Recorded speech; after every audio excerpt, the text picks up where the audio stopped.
important issues. I am honored to be a part of this distinguished group of champions. Bangladesh is a strong believer of multilateralism. We have always responded to the UN's call to contribute to global peace, stability, and development. Our commitment to support this group stems from that conviction.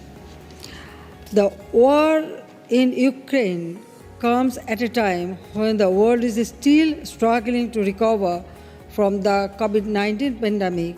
It has added serious stress on the already fragile global economy.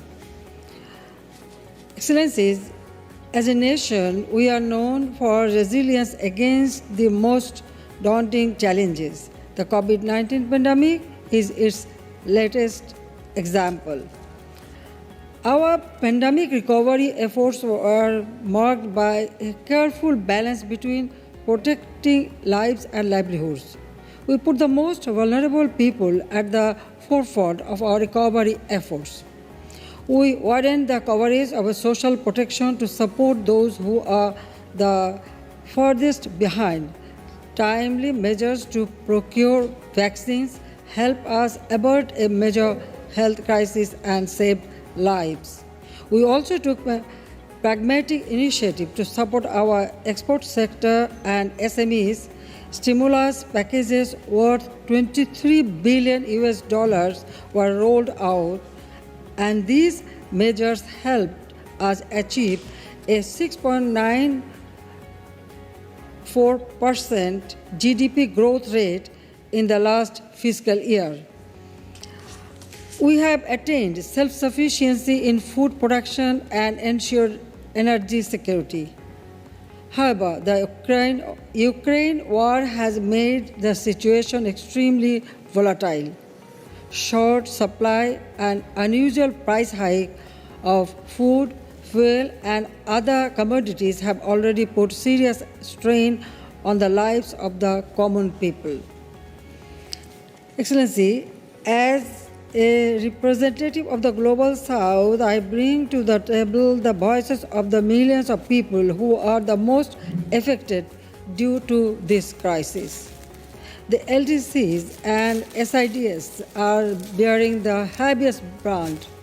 They need immediate and targeted support measures to overcome this situation. Let me share a few specific thoughts in this regard. First, we must strengthen global solidarity and adopt a well-coordinated response. The G7, G20, OECD, and international financial institutions have a crucial role to play. I'm happy to see that the steering committee of this group comprises of all the major financial institutions. We will lend our full support to their efforts for tailoring actionable recommendations to tackle the crisis.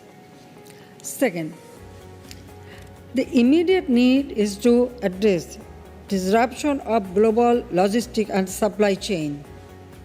This will help control the rising commodity price. There must also be targeted international support to revitalize global trade and export earnings, especially of the LDCs and other vulnerable countries. The advanced economies and multilateral financial institutions have to come forward and grant duty-free, quota-free market access and more accessible financing. Third, it is imperative to put more focus on increased technology support and investments for agricultural sector for effective food storage and distribution system. There are also many untapped business opportunities in the renewable energy field, especially in the LDCs. We can leverage the existing North-South, South-South, and triangular cooperation to advance these agenda. Engagement with the private sector is also going to be critical in this regard. Finally, as the president of the 48-member Climate Vulnerable Forum, We have had the opportunity to work with many SIDs and low-lying climate vulnerable countries. In those countries, agro-food system is under serious stress. Our national development journey has led to many innovative climate action. We wish to share our knowledge, understanding, and experience in addressing the challenges of climate change, biodiversity loss, and environmental degradation for the benefits of others. Excellency, first thing that war must be stopped.